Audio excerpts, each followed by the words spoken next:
Yo, it's Monday night, the lights shine bright. Chubby and Johnny bring it the insight. We recap the show, every slam and every throw. In the ring, all the drama, just let it flow.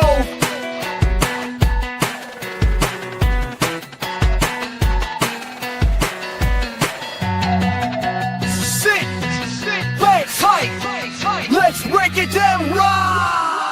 Monday Night Raw, we're running like a clock. Chubby and HotBody, we're ready to rock.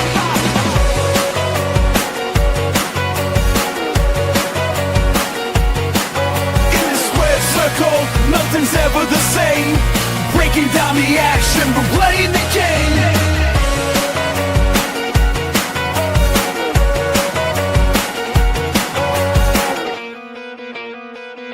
From high-flying moves to the heavyweight brawls, hear the crowd roar as the superstars fall. Chubby's got the laughs, Johnny brings the heat. With every punchline, we won't face defeat.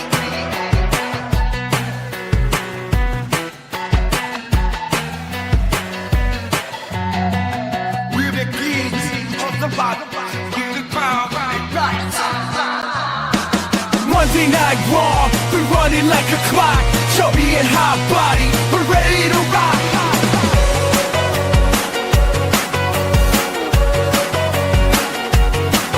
In the square circle, nothing's ever the same. Breaking down the action, we're playing the game.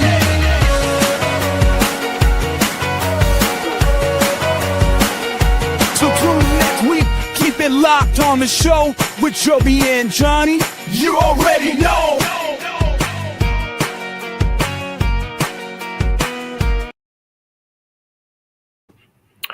What's up? What's up? What's up? Happy Monday to you and yours out there. What's going on, everybody?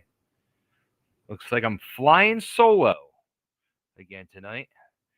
Mr. HotBody seems to have already hit the hay. I forgot totally. Tonight's Raw was actually today. It was actually this afternoon. I didn't realize it until later. Did anybody out there actually watch it live this afternoon as it happened? Or was it a replay for everybody? Let's see who's all out there on this lovely Monday evening. My brother, Gianni. What's going on, bro? The belt dude in the house. I got to talk to you, too. I was thinking about getting a CWO belt made. I wanted to see if you can make that happen. If your boy can make custom. All right, so what's going on with everybody? Who saw the Raw? It's quiet in the room so far. I'll give it a few seconds, let some people get going in here. Nice. That's what I want to hear. Custom belts. We're going to make that happen. It's going to be some fun. All right, so tonight's Raw.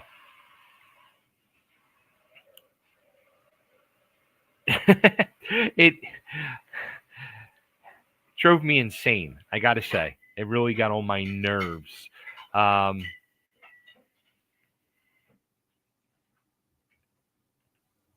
Michelle's in the house.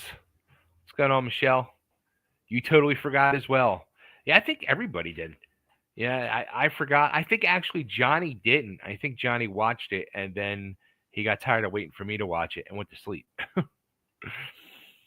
You scared me. You said I got to talk to you.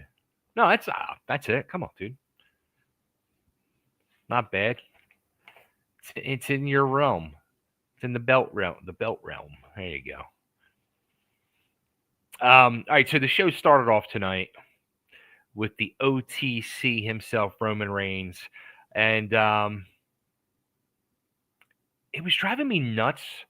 First of all, because I couldn't understand 90% of the chants the crowd did. I don't know if it was just me or anybody watching could understand, but I couldn't understand the chants. And then, obviously, they were cursing during the chants, and they kept freaking censoring it and bleeping it out. So you're only catching, like, partial chants, and it was just screwing everything up to know what the hell's going on and what they're saying. And then I really felt Roman Reigns, the whole thing, he drug it out just way, way too long. I mean, maybe it's me, you know, but I just thought he went way too long with it and letting the crowd get so involved and carry on, dragging it out longer. It just, and it lost steam. And it kind of really proved to me what I always felt and what I've seen is Roman, as popular as he is, he needs that Paul Heyman person to do a majority of the talking for him because when you leave everything up to him, you see what you got tonight. It was just kind of, he gets some one liners in there, which are okay. But for the most part, it's just blah and drab and went nowhere. And I felt like overall the whole show tonight just went nowhere. And from Roman, from the top with Roman all the way down to wherever, I just feel like right now the whole company is just circling. Like we're doing a big circle every week with all these matches and all these WWE superstars and storylines and everything, and we're circling and going nowhere. I just feel it's just a repetitive circle of nothing.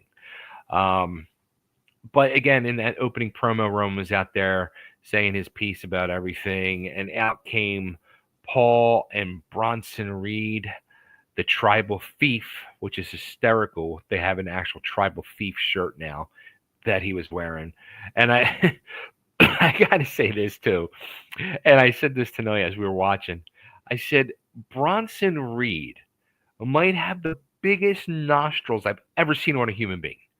I mean, I was like, he could suck people up into those nostrils. They are enormous. I I just couldn't get over every time they showed him. I just zoomed and focused on his nostrils, and I was just cracking up to myself. But again, it went nowhere, and I couldn't wait for that opening segment to be done, and it just bored the living hell out of me. Sorry, but it did. It did. And would love to know your opinions. Let's get into that opening segment. Drop your comments in the chat and let's discuss it. Let me see here. All right. So Michelle says next week is 2 p.m. So yeah, so it's 2 p.m. Eastern. It's 1 p.m. for me. And for anybody on the West Coast, it's 11 a.m. that you'll be watching. Gianni says Michelle's yeeting all over herself. Sorry, Michelle. He also agrees that Roman does need a mouthpiece. Richard McNichol, what's going on, brother? He's in the house. He said we need less talking, less ads, and more wrestling. You're absolutely right. Like last week, I actually attempted to count the commercials, and I stopped counting once I hit 40. And I was that was before the last match. And then there was 3 commercial breaks in the last match. So we definitely broke 50 commercials in 2.5 hours, not including all product placement and what other advertisements they popped up there. But it is becoming way, way too much talking. And I don't mind the talking, but they have to learn to cut it short and get to the point and get it over with. Get in and get out and make its impact in a shorter time, because these segments are going way too long, and I think it's killing not only the storylines and the segments, but it's killing the crowd. If you notice, quite a few times the crowd just went dead because it was like enough already. Enough. Michelle says this is probably the most dragging show I've seen in a long time. It really was. It was just, you know what? And we talk about this almost every week because 90% of the time the show starts out with Seth. And I think that's the reason why when Seth starts the show, he does get the crowd going and gets them up. and it's more of an energetic promo and upbeat situation. Or Punk, Seth or Punk. When you have Roman, which is a rarity to open up the show, I think that flatlined the whole course of the show. Gianni says this reminds me of WCW of 2000. I think somebody said that last week. Maybe even it was you. Amen to that. Gianni says HotBody tired himself out with all the exactly. That's probably exactly what happened. Was he saw those commercials and just got pissed off and tired out. Excuse me, they wore me out. Larry Jester in the house. What's up, Larry? Happy Monday, my friend. He says, "What's up, Mr. Bay? I forgot Raw started early. I did as well. I totally did as well." He says, Seth could be a pro hype man. Yeah, absolutely. Absolutely. Michelle says, Gianni, you're just jealous of the Yeet Man, and Roman needs something to get him going. Yeah, he needs a mouthpiece. He's not, he just don't have that enthusiasm or charisma to be like the rah-rah go guy, even though he had a nice rah-rah speech to Jay later in the show, but that's not his persona. He's not meant to get the crowd going. He's more of that one-line guy, and like when he was with Paul, having Paul do most of the talking, and he was able just to add his 2 cents. Richard says, unrelated to Raw, the Raja incident over the weekend was crazy. Yo, that fucking dude should be in jail. Seriously, that was actual assault. I was horrified watching that situation. When I saw the video pop out yesterday morning or whatever it was, I was horrified. I thought I was watching a murder on film. I couldn't believe my eyes what I saw. And the fact that that dude has not been arrested yet, I can't believe it. I can't believe it. And thankfully, Psycho Stu is his name. He did awake. He's in still critical care, but he's in stable condition. And I hope he does make a full recovery. I mean, that was like attempted murder. It really was. And that was absolutely premeditated. And I don't know if anybody saw the video of Raja leaving the building, but I mean, he was leaving the building. He had blood all over his shirt, and he was hollering and screaming, "I'm tired of people fucking with me. And I told you people were going to fucking pay. People got to stop fucking with me." It was weird, man. It was like he snapped. And yeah, it was a scary, scary situation. Indeed. Let's see. Larry says Jimmy could be Roman's hype man. Wait, Jimmy who? Michelle says that happened at Knox Pro Wrestling, Rikishi's place. So, and actually, it was announced today, which is kind of fucked up. You can't blame Rikishi for this. It's nothing of Rikishi's doing, but WWE severed ties with Knox Pro Wrestling as being one of their WWE ID outlets, so to say. So, I don't, you can't blame Rikishi for that. It has nothing to do with him. Richard says Raja and the promoter are both at fault. Raja for the assault and the promoter for letting it go on and not stopping it. Yeah, well, you know what else too? Somebody said to me in a comment, and I can't remember if I got a chance to answer it, or if I when I see my notifications, and trying to catch up with them, it's hard at times. But somebody mentioned about the ref, and that ref, there was no way that ref was stopping Raja. There was no way. You needed a couple big guys in there to get him off of him. So it's just scary situation, and I seriously hope that dude Psycho Stu is going to be okay. Larry says Jimmy Uso, Big Jim on campus. I'll tell you what, out of the three, Jimmy J and Roman, Jimmy is definitely the best out of the three on the mic, and he does have the most energy. I mean, he could probably do it. He could probably be the spokesman for the three of them. Because Jay's not that good on the mic either. You can tell he like fumbles a lot, and he doesn't seem to have the confidence. You can see it in his face when he gets on the mic. Gianni, what did I miss, babe? If you still have the video, can you send it to me later, please? Gianni, it's all over the fucking internet. Where are you? It was all over. That was the only thing I saw fucking 1,000 times yesterday, all over Facebook. This Raja incident, dude. Oh my God! It's all you gotta do is type in Raja, Google Raja, and it'll come up. Believe me. Tara Becker in the house. What's up, Tara? It's a newbie to the show. Welcome aboard. Did you watch Raw tonight? Or this afternoon, I should say? Gianni says, was this worse that what New Jack did something like this to an indie guy? It was, I'm telling you, it was like watching attempted murder. I mean, it was such a bad assault. I mean, the dude Raja should be locked up. Seriously. It was horrifying. The very first moment I saw it, I probably watched it a dozen times yesterday because it kept popping up.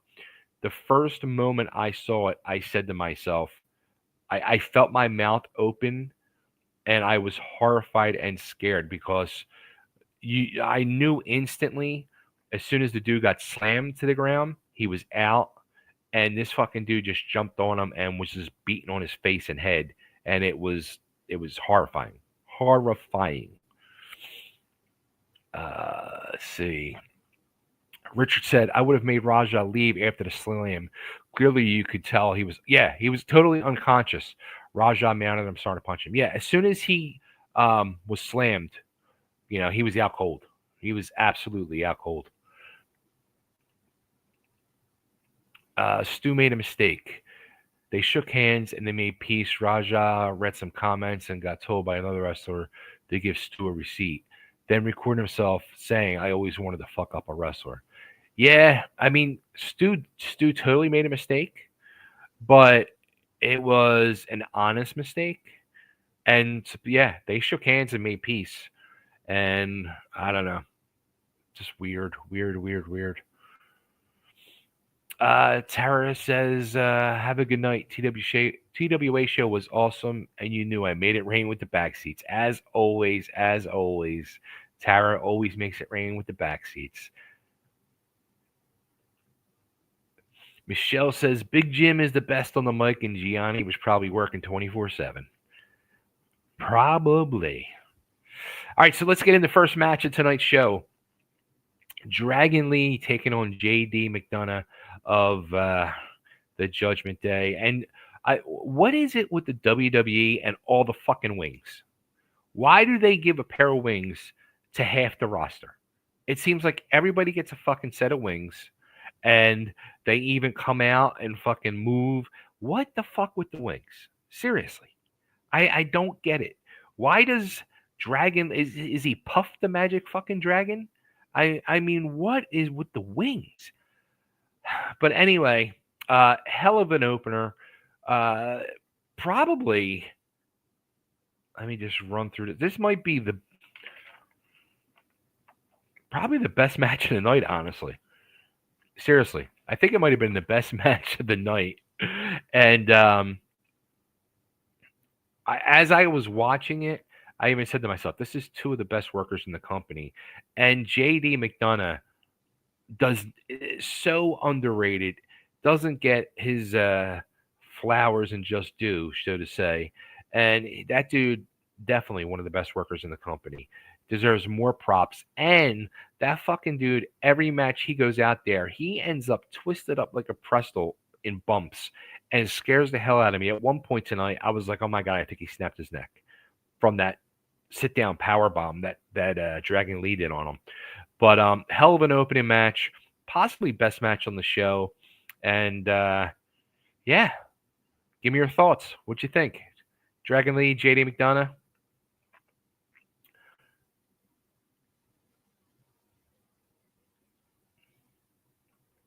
Just see if I had any other notes that I missed on that match.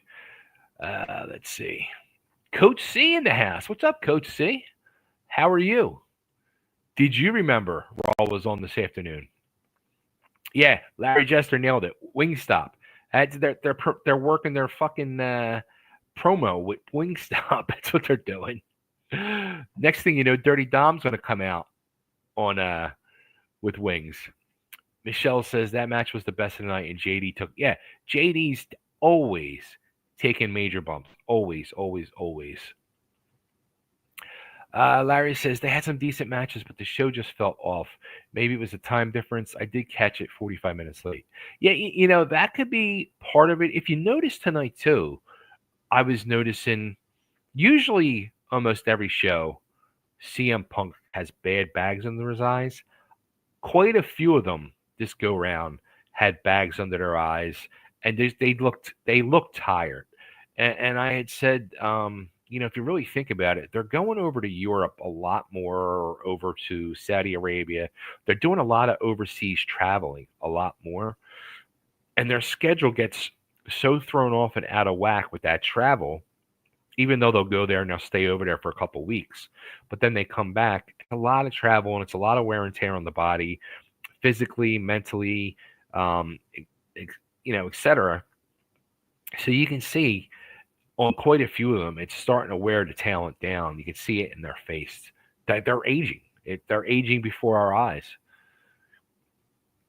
Richard says, I turned it off after the Rhea Roxanne match. I just got bored. And that was a half decent match. Coach C says no more HotBody. No, we still have Johnny, but Johnny usually goes to bed very, very early due to a lot of the medications he takes. And he holds off his medicines on Mondays, and obviously the last 2 Mondays he didn't. So Gianni says, good Lord, Bay, that was atrocious and he should be in jail. He tried to kill him. Yeah, okay. So he watched it, and exactly. That dude should be in jail. And his father is Rampage, what's it, Jackson? Rampage Jackson, I think it is. And he issued a statement apologizing for his son. No statement issued from his son because, as I said in the video I did yesterday, probably because they already met with a lawyer, and the lawyer said, don't say anything, because then you would be basically admitting guilt.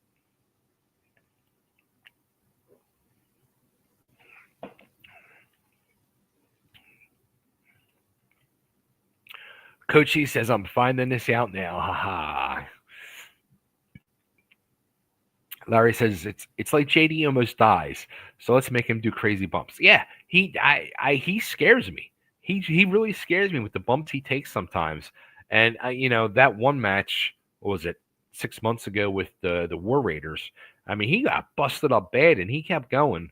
And that was the match that really my eyes got open to him, because that dude, not only is he a workhorse, but he's a badass worker. Larry said, Becky looks so exhausted. She's the one I noticed looked rough. Yeah, I mean, you're seeing it on even Roman. Roman, I mean, he looked his eyes were all wrinkled and bagged, and, and that's a guy who's battling leukemia still, I think.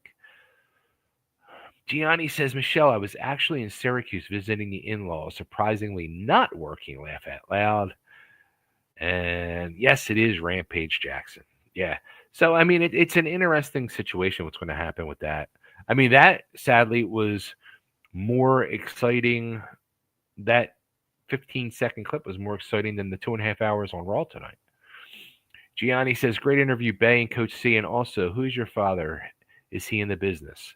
Yeah, Coach, what's your dad's name? Was he like did a Wolverine gimmick or something? Great guy. I never saw him work, but met him at that convention that I met Coach C at. All right, next up, we had a quick backstage promo, LA Knight. And, he's talking about the Clash in Paris, talking about CM Punk going through the table last week, talking about Jay, Seth, et cetera, et cetera, et cetera. This whole freaking thing, like I said, we're going in a circle here. I am so freaking tired of it already. And LA Knight annoys the living hell out of me. Okay? Every promo he does, it's like he took a little from The Rock, he took a little from Austin, he took a little from this one, a little from that one, and just put his LA Knight on it, and there's nothing original about it. It drives me absolutely batty. And it's a shame because the dude can work. I'm not taking nothing away from his work, but his promos are just plagiarism. It's just like he basically just has stolen people's personas. All right, so next up, again, we're doing that freaking circle. I am so sick of the Penta matches, and I like Penta. I like him a lot. I'm a Penta fan.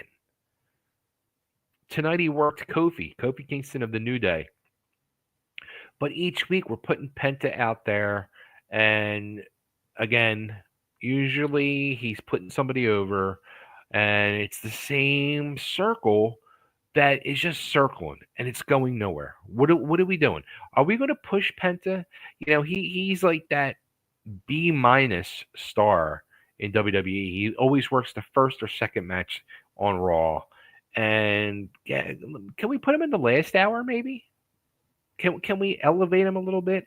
Can we have him do a different match? Because every week is the same fucking match.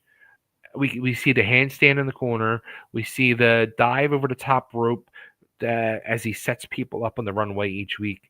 We see the same spots and segments every week. Can we see something a little different? Just a little different. Can we actually just watch him work a match? Just without a commercial. Because I don't want to be disturbed by the commercial. I want to see the guy just go and work a fucking match. It's so annoying already. It really they have the best of everything WWE. The best talent, the best story writers, best bookers, best production, best of everything. And I feel like they're fucking dropping the ball so bad. It's just we're going in a circle. We're circling the fucking toilet bowl is what we're doing. We're the water in the toilet bowl going around, and it's fucking going nowhere. You know where it's going? It's going down the shitter. It's going down. I have to agree with HotBody. It's going down the shitter. That something needs fucking done to pep this up, to change it, to give it a spark. It's flatlining. It's like that's what I'm doing as I'm watching it. They used to give me at least like pop me a little. It's not popping me at all. At all. All right. So talk to me. Talk to me about Penta. Talk to me about Kofi. Talk to me about the match. The match was okay. I'm not saying it was like bad, but it's just you got two tremendous workers. Let them fucking work. Let them work. Let the fucking whole locker room work. Stop holding them back and stop giving them stupid fucking storylines. Make the storylines make sense. Make them fun. Make them exciting. Make them daring.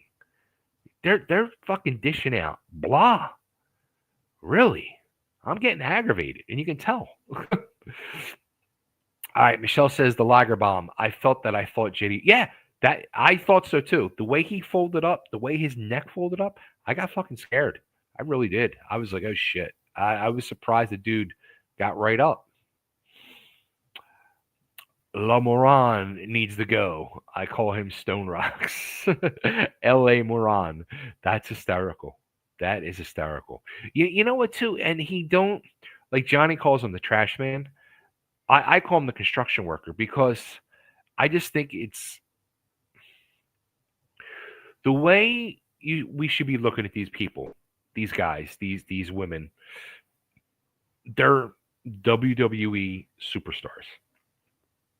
It's like the old day of the rock star.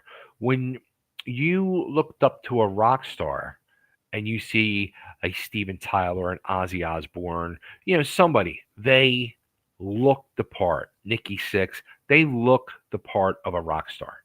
You can look at them and you say, they're not your average guy walking down the street. There's something a little special about them. You look at Seth Rollins. You look at a lot of some of these, they look like there's something different going on there. Okay? You look at LA Knight, and he's wearing them fucking construction boots, them boon doctors, as we used to call them back in the 70s and 80s. Oh, he looks like a fucking construction guy that just got off the job site with the jeans and the construction boots and the t-shirt with the sleeves cut off. He looks like he's out doing a roof, like he's roofing. Like it don't work for me. It don't work for me. And I don't know. I don't know.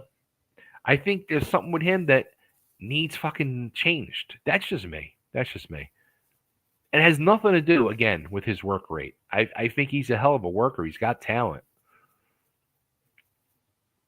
Larry said, have Penta versus Chelsea Green match. Lucha Underground style. Yeah, let them. Please. Let them fucking work. Let them work each other. Probably be the definitely match of the night. Gianni says the WWE is turning into a stupid spot show. Because every match has turned into. Here's the problem. If you watch the WWE Unreal show, this is where now eyes are open, okay? Because not only are majority of your promos scripted, and everybody knows finishes are predetermined and pretty well scripted out. Well, it's not just the finishes are scripted out now. These matches are pretty much 99% scripted out. And you can tell this by the way they work things. It's all about camera angles. So the producer of that match, say it's Shane Helms or Pritchard or whoever it is for that match, they're sitting there and they're on the headset with the truck directing the camera angles because they know the spots that are coming up for that fucking match. So they got to make sure the right camera angles on it to make it look the best, okay? So every match is centered around the stupid spot to get that fucking spot's right camera angle. So to get Penta with the handstand in the corner, to get, this one with his fucking elbow drop and get this one with that, or this one with the leg drop. It's all about setting up their fucking super kicks and their spears and their fucking everything.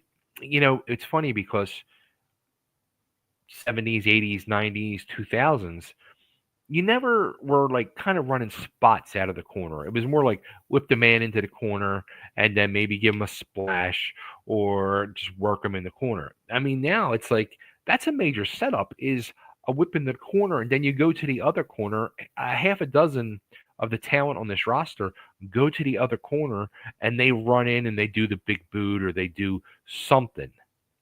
So, and it's all about camera angles and spots every match, and every star, they do the same fucking setup every match. They don't change it up. They don't go off script. They don't go away from it. And this is why now we've hit the wall and it's a fucking boring, repetitive product.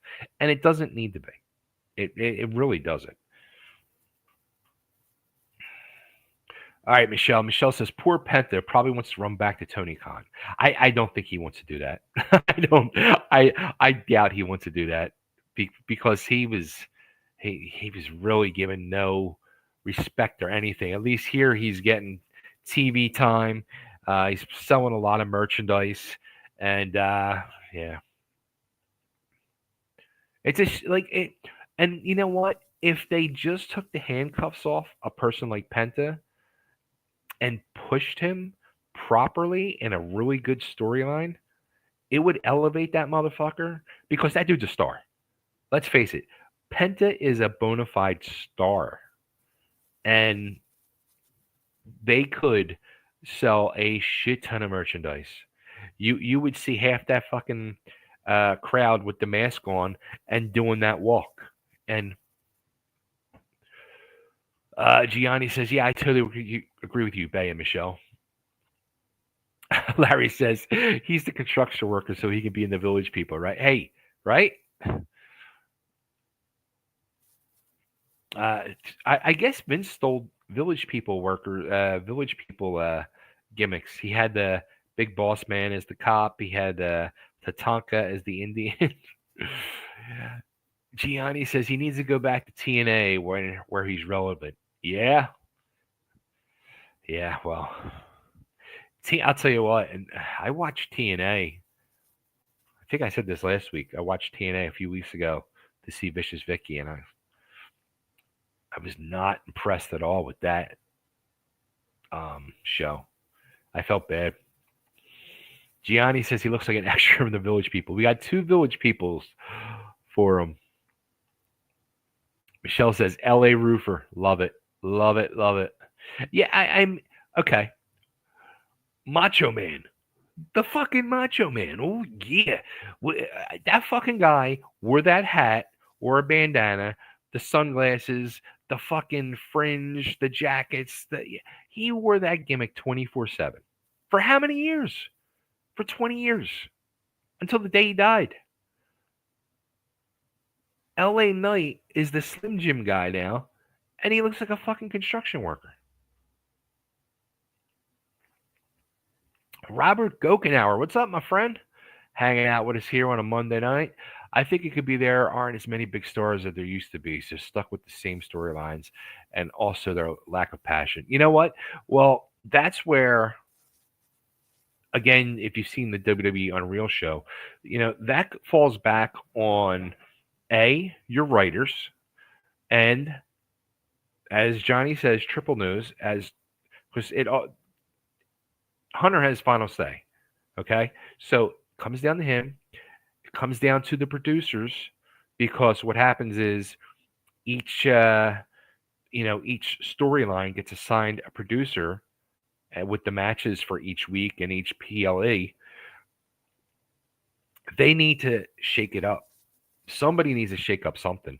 You need somebody, and Johnny's not going to want to hear this, and I don't even think this is the person to do it anymore. I think his time shaking up the industry is kind of gone, but you need a modern day Paul Heyman who shook it up with ECW to come in and shake things up, to do something different, to change things and spruce shit up, because it really needs done badly. Gianni says they need to go back to the days of calling it in the ring. Fuck the camera angle. Yeah, you know what? Call it in the ring, and yeah, exactly. Let it, old school way. Call it in the ring and feed off of the crowd. They're trying to not only direct the matches but direct the crowd. You can't. It's all about heart and soul and passion and feel, and the wrestlers got to feel the crowd interaction, and the crowd has to feel the wrestlers action in the ring. It's a give and take of heart and soul going back and forth. And when you have outside people trying to force the heart and soul, that's where it's fake, and it's just not. You see, it's not working.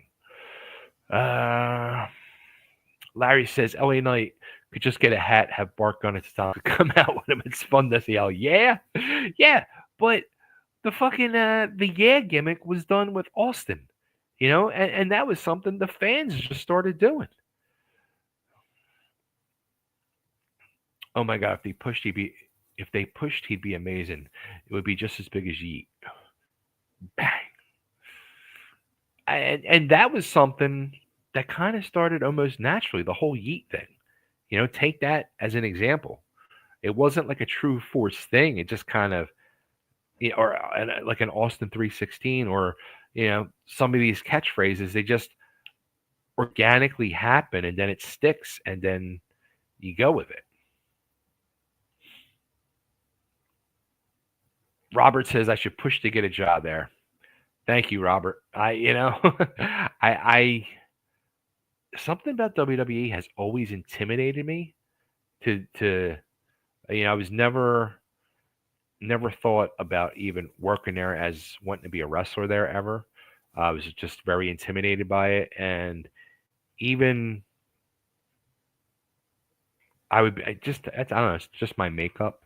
And to be able to talk open with you here on Mondays or PLEs is one thing. For me to be able to talk open to a room like that and think they were going to really listen to me, I feel like Johnny, like I'd be fired in fucking 20 minutes, maybe not even that long. Michelle says triple nose and those stupid ass writers need a good kick in the pants. They do. They absolutely do. I don't know how you can watch this stuff week in and week out and feel good and say, this is the right thing. We're doing good. And something else, and Johnny has said this for a while, and I've started noticing they didn't mention it tonight, but usually they'll, in the beginning of the show, wherever they are, like last week, they'll say, hey, we're here in Philadelphia in front of either they'll say a capacity crowd, which A means it's not sold out, or I think they said last week's crowd was 13,000 in Philadelphia. And the Xfinity Mobile Center now, whatever the hell it's called, seats for wrestling, it's 17 and change, I'm pretty sure, for wrestling. So they're not selling out arenas. You have the only time you possibly hear them say it's sold out is for the PLEs. At SummerSlam, both nights was not sold out. So they're not selling out, and their ticket prices are out fucking outrageous too. Larry Jester, you got to spell it out. Y-E-A. There you go. Y-E-A. It's fun to be at the and that could be that could be. See that? You can have a whole new theme song. Gianni says, speaking of fuel, you want to get a shirt that looks and feels great, get your Chubby Dudley. How about that? There's new Chubby Dudley vintage Americana Cracker Barrel influenced shirts. It's funny because everybody's been doing these Cracker Barrel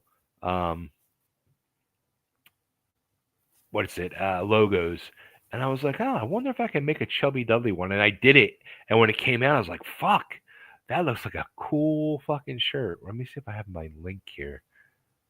Yeah, here we go. I'll drop the link in the comments so everybody can see. And you can order if you'd like. A few people did order shirts last night. And I thank you all. I got to order mine.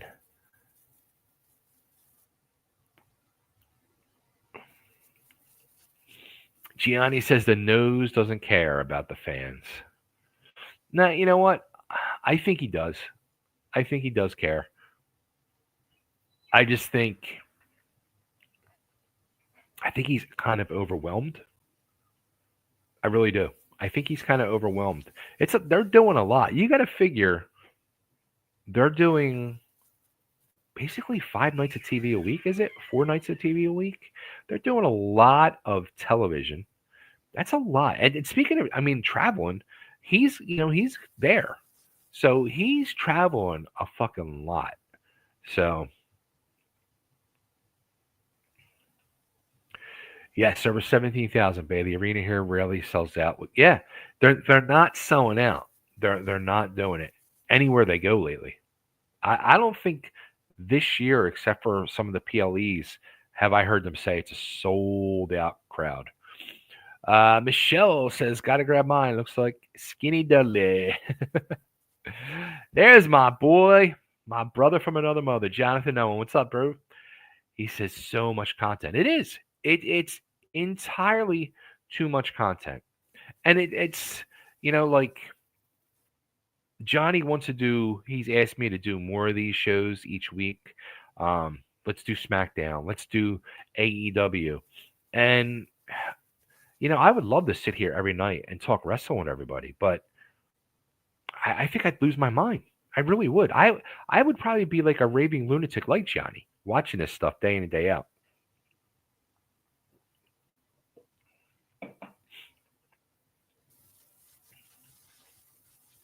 Gianni says, let me rephrase that.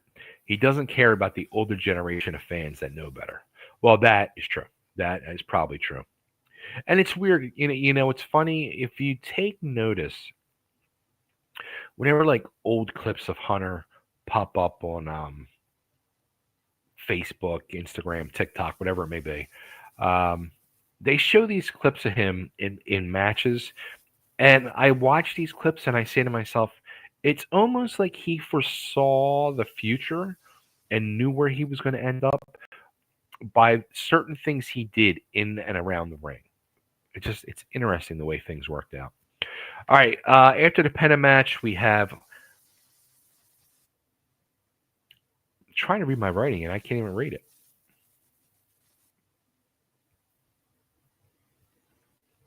Rusev. We had a Rusev promo talking about Sheamus and their match coming up this weekend, Clash of Paris.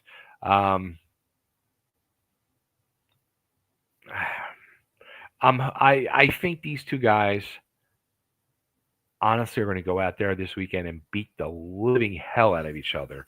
It's going to be a vicious fucking match. I really think that. I think it's going to be a fun match. So it's going to be a Donnybrook. So we'll see what happens with that.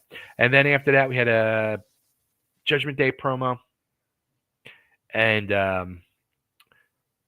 Dom was saying about to Finn he needs the help. Was that what it was? I can't even read my writing. Like, can you read this gibberish?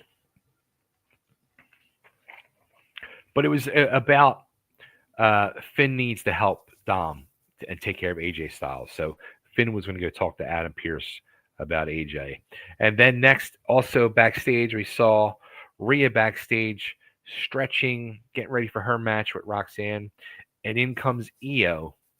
And there's a whole weird fucking thing going on here with Rhea and Io. Tonight's, the way they did tonight's segment, maybe it's me, but they were like awkward,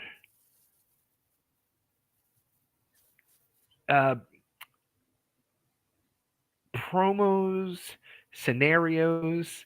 It like innuendos were going on, like by the way they were talking and conducting themselves.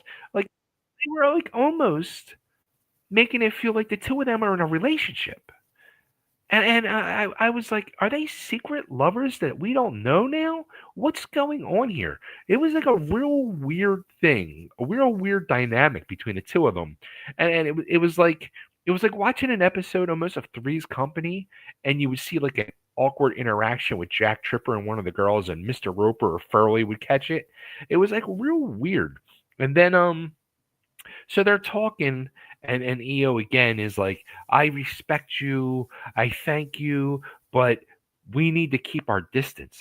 Keep our distance? What are you talking about? What is this keep our distance stuff?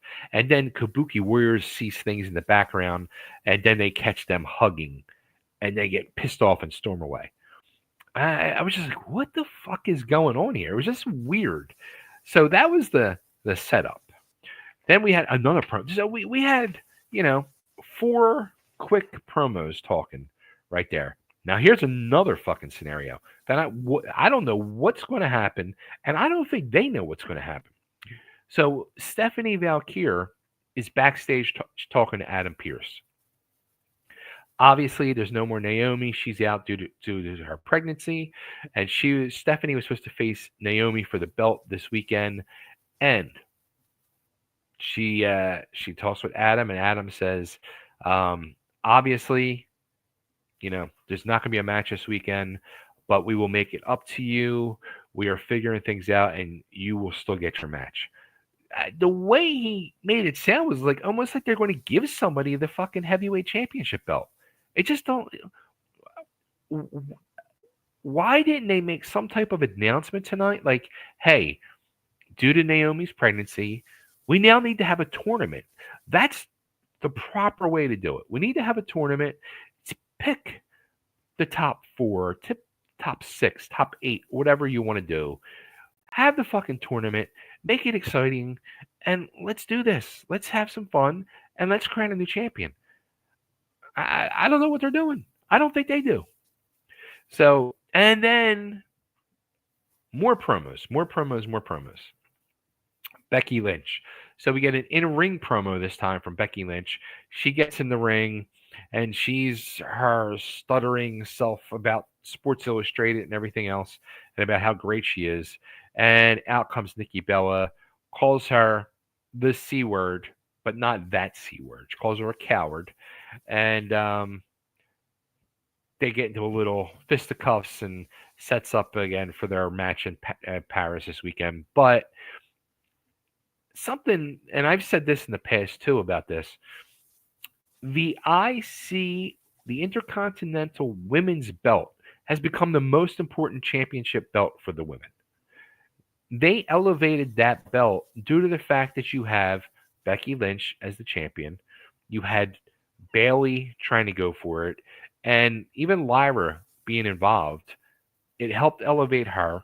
It helped elevate the belt, and it's the more prestigious belt I feel than the world belt now. And I've been saying this from day one with what they've been doing with this whole circle storyline going around here again. More circles. So, and another backstage promo before we got into the match. CM Punk backstage, and he was talking about LA Knight and going around the circle. All right. Michelle says AEW's Forbidden Door was awesome. Actually, HotBody, he texted me yesterday and he told me it was awesome too. He loved it. Gianni says, Bay, it must be an Italian thing because I have the same problem with reading my writing.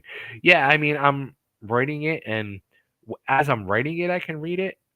But when I have to go back to it and figure it out, I can't read it. Gianni says they were trying to feed off of each other and it wasn't working. No. With a lot of these promos, the Becky Lynch, Nikki Bella promo killed the crowd. Absolutely killed the fucking crowd. They were dead. They popped for Becky's entrance. They popped for Nikki's entrance, and then they went to sleep. They didn't care. They did not care. And it wasn't even that their promos, their in-ring stuff went too long. It wasn't too long. Maybe if they could have cut a little bit. The fucking Becky Lynch shit, I'm tired of it. I'm tired of coming out every week. I'm tired of hearing about Sports Illustrated. I'm tired of you saying how great this and that. And it's just, it's boring. It's just boring.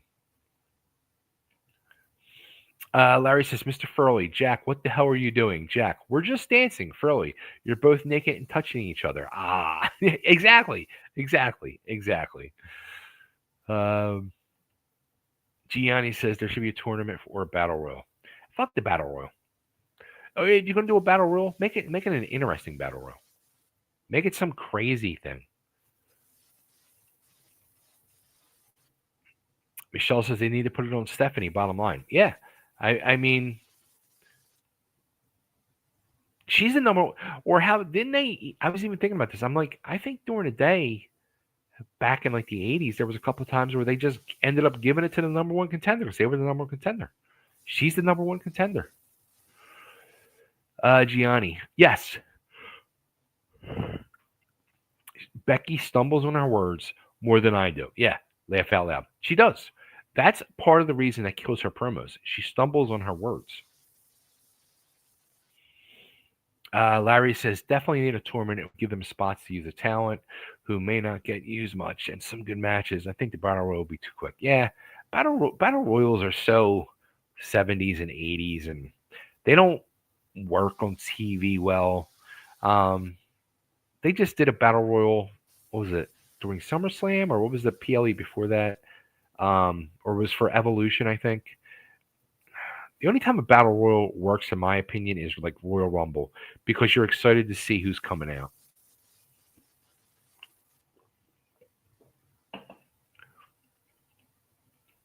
Larry says Becky saw one good promo from an old school heel and said, that's what I'm going to say every night. Yeah, she says the same shit every fucking night. And you know who's to blame for that?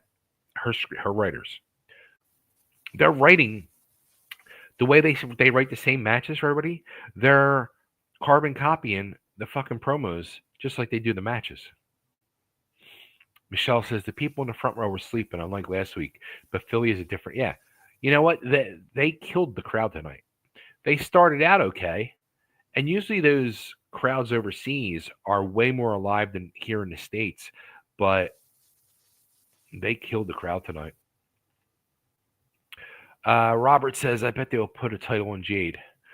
Um, I don't think so. I think they're like tired of Jade now.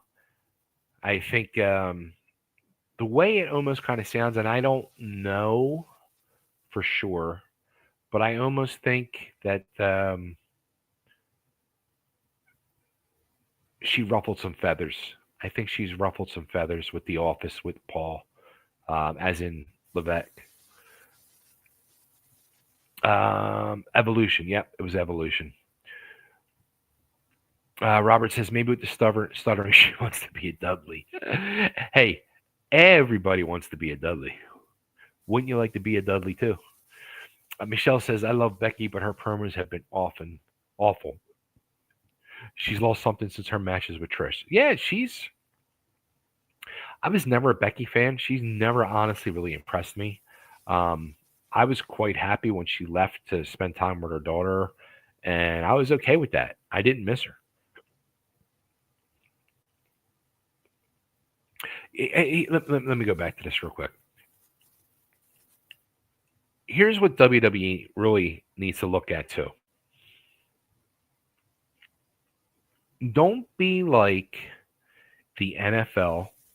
Don't be like Major League Baseball or any of these things where if you got somebody with the big contract and they're your big dollar star, you're going to continually shove that Hulk Hogan, I'm just going to use him as an example, down people's throats because you might have your future Hulk Hogan underneath waiting to burst. They're there. They just need properly groomed and brought along. So if somebody with a smaller contract starts catching fire and can fucking work, let them work. Don't hold them back. They keep pushing Becky because she's a big money contract, and a lot of these other people. I'd rather watch Roxanne Perez work a match. I'm sorry. I'd watch Roxanne every week. I'd watch her on the mic and talk than Becky Lynch. I'm sorry. That's just my opinion. I same with Lyra does nothing for me. In ring on the microphone. So there's just a lot of talent there that I think there's talent that's sitting and being used improperly and being left to rot. And I think there's talent that we're seeing every week that we're getting very stale with. All right, Larry says, could you imagine people bringing Pillow and Blankets to WWEs and just snapping? Yeah. I was almost waiting to hear tonight, and I thought it did start at one point, but I misunderstood. I was waiting for boring or this sucks. Really. I was really waiting for that.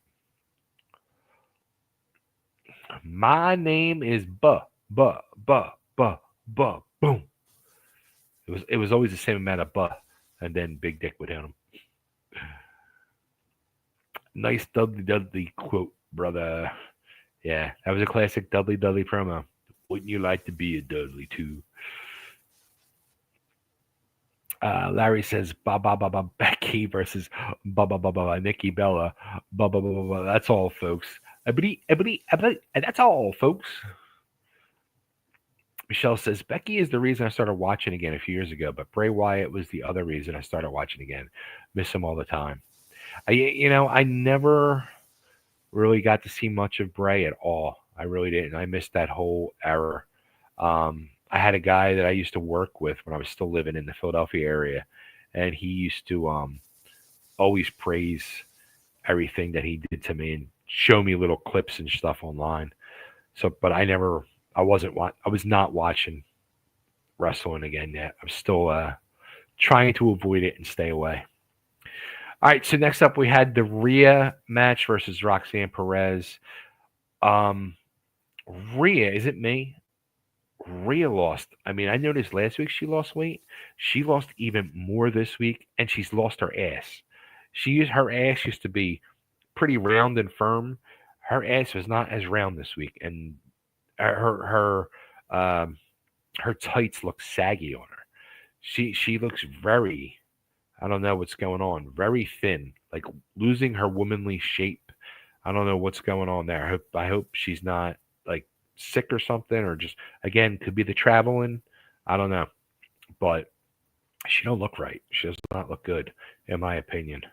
Um, Rhea is definitely one of the biggest stars on the roster, and also one of the best workers on the roster. Always stands and delivers.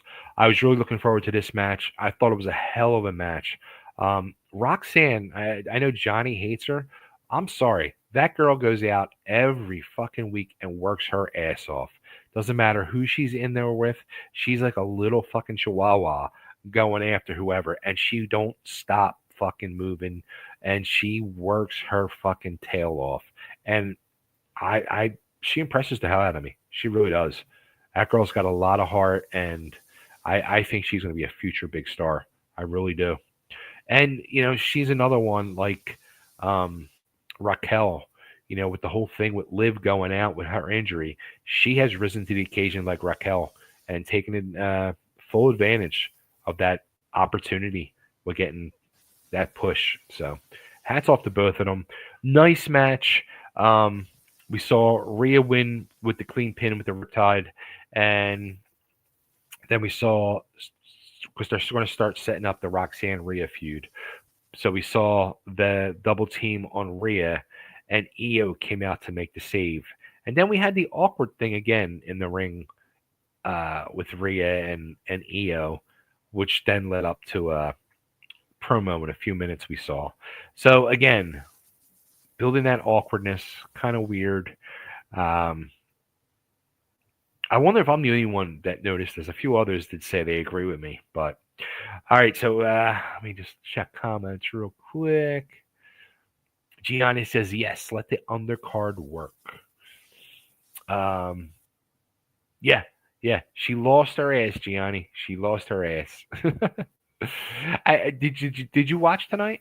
I mean, maybe it's me. If anybody else noticed this, please let me know. Maybe I'm going crazy. Michelle says, go back and watch his stuff on YouTube. Very impressive. I think Rhea is just stressed out because her hubby. Oh, okay.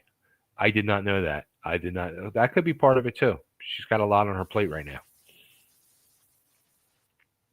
All right. Gianni says she is the Tasmanian Perez. I agree. Yeah, she is. She's like a little Tasmanian devil. She really is. And then she hasn't done it as much, and I'm very thankful. Whenever she gets somebody for a pin and they kick out at 2 and she lets out that scream, she's kind of gotten away from that. So I'm thankful for that as well. All right, next up, we had a couple more promos. We had Sheamus, this time talking about Rusev this weekend and their Donnybrook match coming up. And here's the thing with these two. Where do we go after this is done? Where are we going to? They're building up for this match, but is there going to be anything afterwards? Is there going to be a payoff to this? What are you going to do? Who can you really put into a program right now with either one of them? So it's kind of weird. You can always put somebody more with Sheamus, I feel, than Rusev. I don't know. All right, then we had another backstage promo. This time it was Paul with Seth, Bronson, and Braun, and they were discussing the whole LA Knight, Uso, CM Punk, blah, blah, blah, blah, circle, circle, circle, going around. But it was weird. I noticed a little the way Braun Breaker was acting. He was just weird. Like he almost seemed like he wasn't there. Like he was just kind of standing there. And then it was just like he didn't want to be bothered, and almost like he was going to say something to Paul at the end, and he didn't. It's like I always feel like something with Braun is like he could snap at any time and turn on them. It's like I'm just waiting for that. And then next up we had AJ Styles taking on Finn Balor, and here's again 2 of the best workers in the company. It was just an okay match. don't know, something with this match just kind of bored me. Again, it was kind of like setting up for your signified moves, setting up for your top rope jump, setting up for your coup de grace, setting up for your sling blade. It's always you're setting up for the same fucking moves every time. There's not like nobody's like really running spots. It's running a spot to just get to the same place, which usually ends up in a super kick or a spear. So it was an okay match, and I was actually kind of surprised another clean pin. This time AJ clean pinned Finn Balor. So, and then we had the ending promo for the night with Rhea and Io thanking Io, and it was just very weird. Like the way they were touching each other, it was like they're trying to give like subtle hints that there's something going on with the two of them. It was just very weird. And then the Kabuki Warriors came in after Rhea walked away and were hollering at Io, and Io was almost in tears. It's just a whole weird. I wonder where they're going with this. I just really do. I really wonder where they're going. All right. Gianni did not watch. He was napping, but he will. Oh, excuse me. All right. He says HotBody's not going to like this, but Paul needs to be known as his right-hand man and make this company better and fire everybody else. Look, Gianni already thinks that Paul's involved in a lot of the writing, and he's not.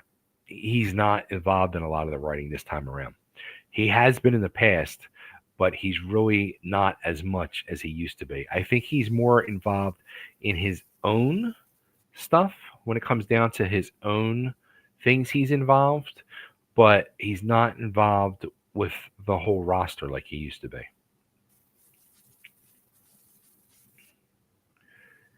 Here comes his turn on the Vision. Yeah, I for some reason, it's almost like I think it's going to happen.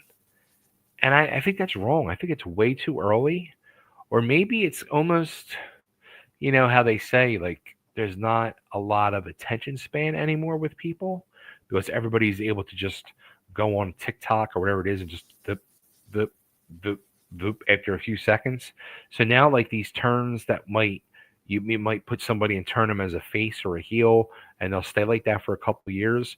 Now it's like they stay like that for a couple months and they turn back. It's not like it used to be. Larry says maybe have Sheamus and Rusev form a team and go after the tag titles. Maybe if Don keeps the IC title against AJ, could lead to Sheamus winning it from Don. You know what? Like, and HotBody has said that those two would make a tag team, but we don't even see tag team matches. We've seen for the last few weeks your tag team champions working singles matches. Where's the tag teams? Why are we seeing no tag team matches, but we see Finn and JD come out with the belts every week working singles matches? It makes zero fucking sense. It really does. I don't know. Yeah. It's so frustrating. It really is.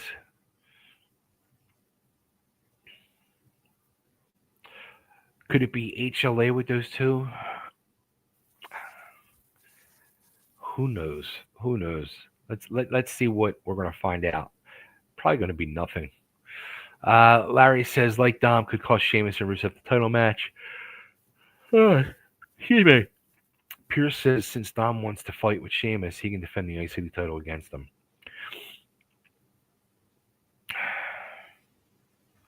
Yeah, the whole thing with Dom, they're planning to really push Dom with the whole AAA thing.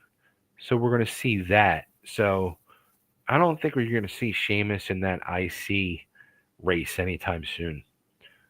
So I feel bad for the guy. Both of them guys. They're big ass fucking dudes and big talents. So Gianni says you have to admit, Bay, he was the one involved with the product and was a lot better. Yeah, of course. Look, Johnny will never admit this because he just doesn't like him, and he just doesn't. He's got his issues with him, but he can never say anything nice about him. But in my opinion, He's truly one of the smartest people ever in the business, if not the smartest one ever in the business. Michelle says they have no tag teams that are worthy on Raw, and I didn't realize how old AJ was, and he's kicking ass. Yeah, I mean, AJ's been around for a few minutes. Still an amazing talent, but he's on the downside. He's he's out there every week still, and it's there's something about AJ. AJ's packaging I can't stand. I can't stand his entrance music. His hair drives me wild. I say it all the time. But I can even get past the hair. It's just AJ. I've seen AJ, work, and I mean work back in the day. And again, they just need to let him go. Let him fucking work. Not these 6-minute matches that go nowhere, that just circle the bowl. All right. Next up, we had a promo. We had a couple promos. Promo backstage, Jey Uso with Roman, and Roman gave Jey a big pep talk for his match this weekend, the fatal four-way, and gave him a nice pep talk. And he told him, "Don't worry about being one of the bullies. Just worried about getting the title back." Then we saw a Bayley promo. The next Bayley promo in her, should we say, voyage to becoming crazy, turning heel. So we saw that. She is over there. So I wonder if we're going to see her pop up anywhere. I don't kind of expect it yet, but she is over there. So I saw she made an appearance meeting fans somewhere today in England. Lyra and Adam Pearce backstage, and Lyra was asking Pearce if he's spoken to Bayley because she's acting weird and she's worried about her, and he needs to speak to her and find out what's going on, see if she's okay, and check on her. And he says he has not, and he will. And then Judgment Day comes in with Adam. They're talking to Adam, and Dom's talking to him about AJ. Something needs to be done. AJ needs stopped. And he says, all right, well, we're going to fix this. And you're right. Next Monday, it's going to be Dirty Dom versus AJ. So, and Finn was behind AJ laughing hysterically. So, it's going to be interesting what happens next Monday. Will Dom get help from the Judgment Day? Will he get help from a Grande Americano? Who will it be? We will see. All right. Then another backstage right into the main event match. We see Roman attacks Bronson Reed backstage. It gets all broken up, and then actually attacks Bronson Reed, and then Braun was there too, and he attacks Braun, and then LA Knight comes in and attacks Braun, and they fight right out through the grill position down the runway into the ring for their match. Match was again, the match was all about Braun trying to set up his 23-mile-per-hour spear, and it was going nowhere. The crowd at one point was chanting, "We won tables." It was just, for a main event, really did nothing. And then this is, again, it didn't even pick up with the fans until you got all the interference, which was to be expected.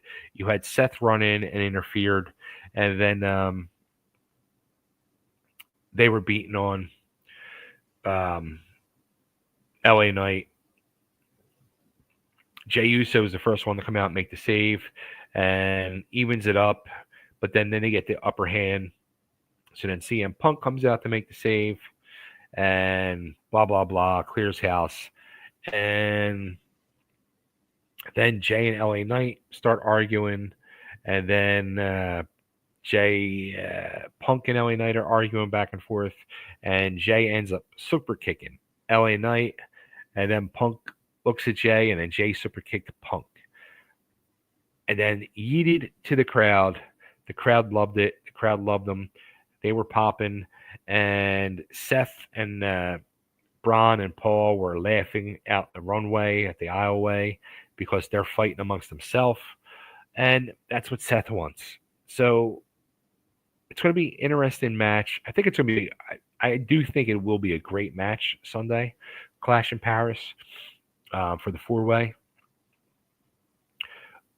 But I already know. I don't think Seth's dropping the belt. I don't think he's dropping the belt anytime soon, and I don't think he would drop it to any of them right now. Sadly. So I've been wrong in the past. I could be wrong again. You never know. But I don't think, or I'd like to see if anybody disagrees with me.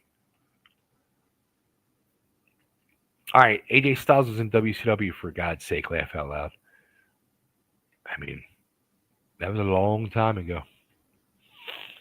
Gianni says what he did in the Indies, TNA, and Japan was, yeah, exactly. You know? Michelle says, I fast forwarded through half of the match. It was terrible. It was, yeah. And the other half of the match was commercial, so they actually saved you somewhat.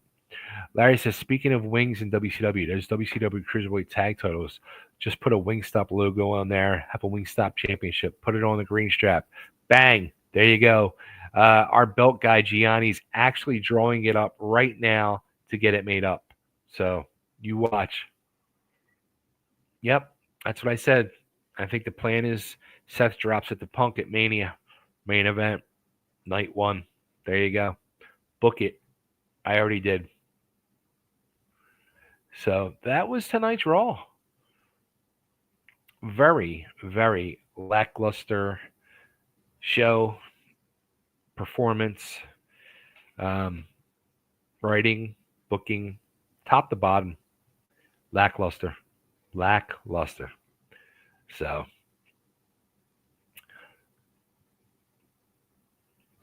yeah, see, told you, he's sending the blueprints to get the Wingstop belt already made. I wonder if Wingstop has even thought about making their own belt. It's too funny. So, all right, any other comments from everybody out there? Any other things to discuss, talk about before we close up shop for the night?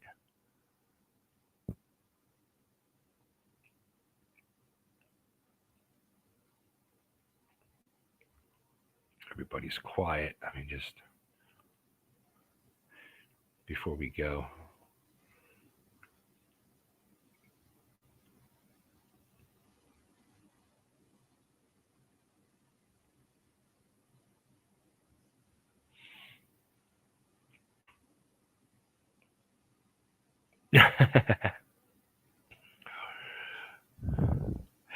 Michelle says, hey, I think Paul was standing in front of me last week so much because he saw my CWO t-shirt. That's funny. I was kind of almost wondering that myself. I kind of was wondering it a couple times because quite a few people kept standing in front of you.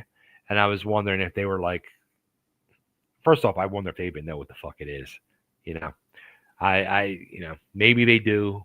I kind of doubt it, but who knows? You never know. I mean, when I have people like Michelle and Stan that are out there waving the flag all the time, I appreciate you guys so much for everything you do. They'll find out eventually. They will. And we got? So NXT is at the Arena Tuesday. Are they doing the Arena Tuesday, and then AEW rolls in for like 10 days or something? Anybody going to any of those shows next week?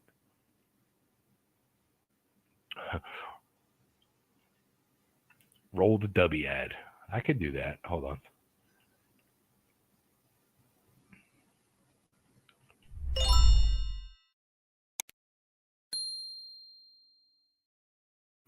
There you go.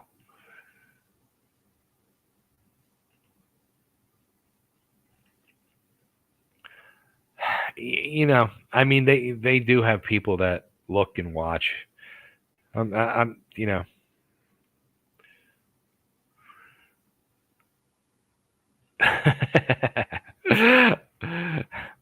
Trips fears Chubbs. I don't think it goes that far.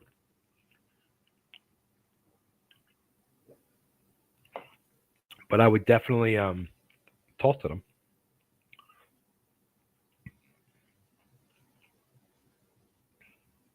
I feel like they wouldn't even give a person like me a chance. In all reality.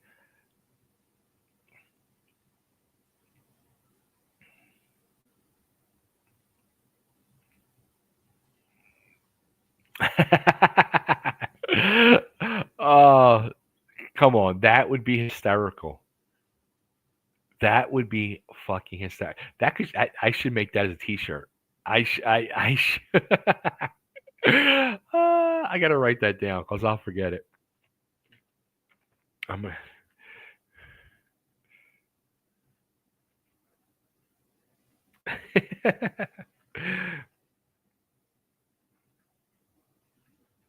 That's too funny. Michelle said, "Let them deal with it." Laugh out loud. And I bet Carmela's upset. Her boy Will Ospreay got hurt last night. Yeah, I saw that. He was written off TV for a while. Um, he probably wanted a break. I know that was a big reason.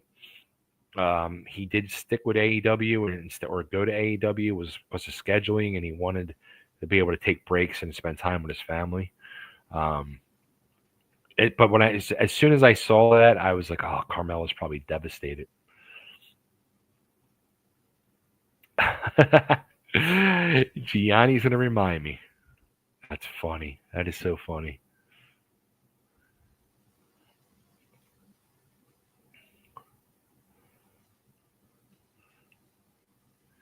So, is anybody going to those shows? I guess not.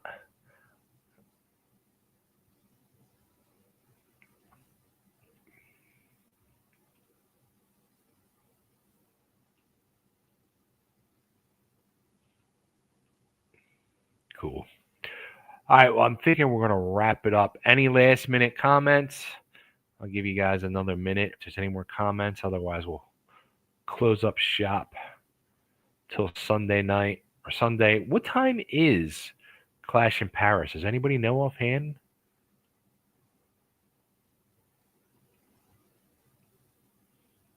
I know it's early. I think it's like 3 o'clock Eastern, if I'm not mistaken.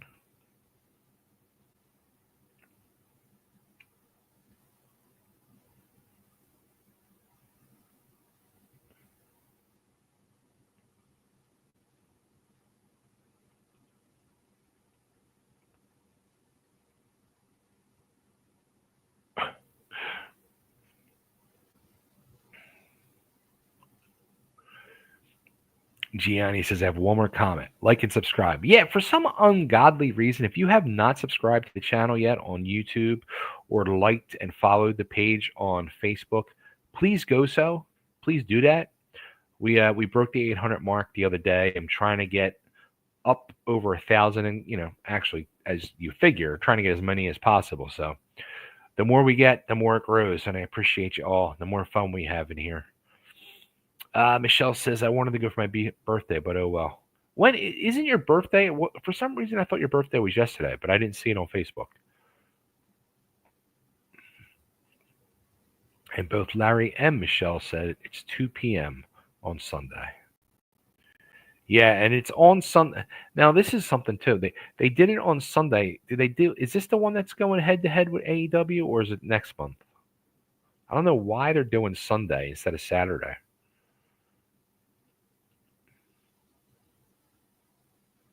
That's right.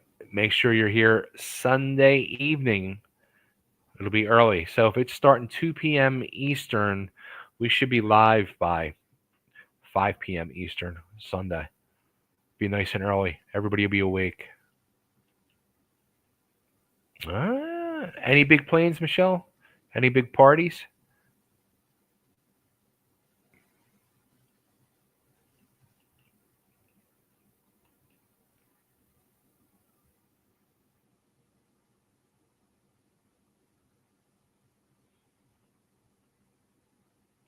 Damn. Damn. The last PLE I'll see for a while, laugh out loud. Yeah, okay. That's a question I'm going to throw out there. Hang on. HotBody jumping out of a cake. There you go. This is the last PLE on Peacock, and then it makes the switch to ESPN starting September. Who's switching? Who's going? Who's going to do it? Who's going to take the plunge? Larry says it's the last one for him for a while.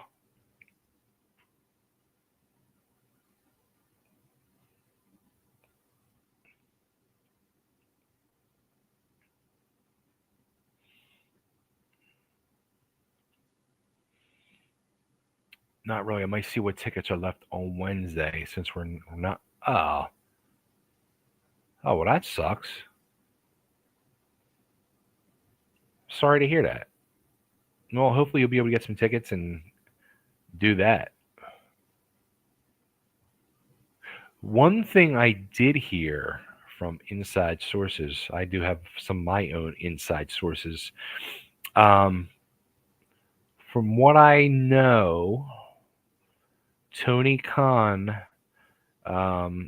is planning to set up the arena differently than normal. And he does not want to use the normal entranceway that they have built currently. So expect a different setup. I know they're trying to get something worked out, so expect a different setup for the entranceway.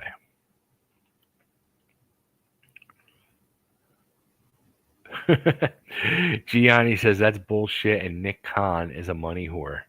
Well, I mean, it's called business. It really, Nick Khan should not have made that comment. That was a really asshole dick comment to make. I think the problem is ESPN paid $1.6 billion fucking dollars to get this contract. So obviously they overpaid and they need to make that money back and more. So who's going to pay for it? As usual, the fans. So there you go. Michelle says it's all good. I might see if my cousin is going. I'll let you know if I see the banner.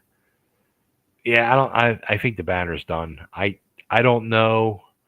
I mean, I only talked to Joel the one time when I was in the hospital. We didn't talk nothing about wrestling at all. It was just about both of our health. The last I heard was Joel had planned to take the banner back. I don't know if he still plans to do that. I haven't asked anybody about it.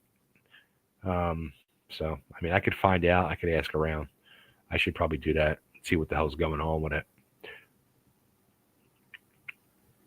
And Nick Khan is just a spoiled brat. Yeah. Well, by his comments, he totally proved it. He totally acted like it. It's crazy. So, all right. Well, I'm kind of losing steam myself, everybody. I want to thank you all for tuning in. I love you guys. You guys are amazing. Thanks for hanging out with me all the time. Thanks for all you do. Thanks for being part of the CWO. And, oh, hang on. Gianni just talked with Mike from PWI, and he said he would talk to Roger and get back to me. About what?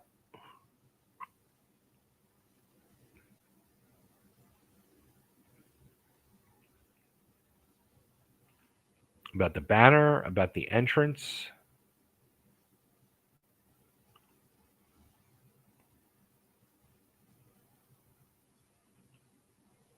Oh, the banner. Okay.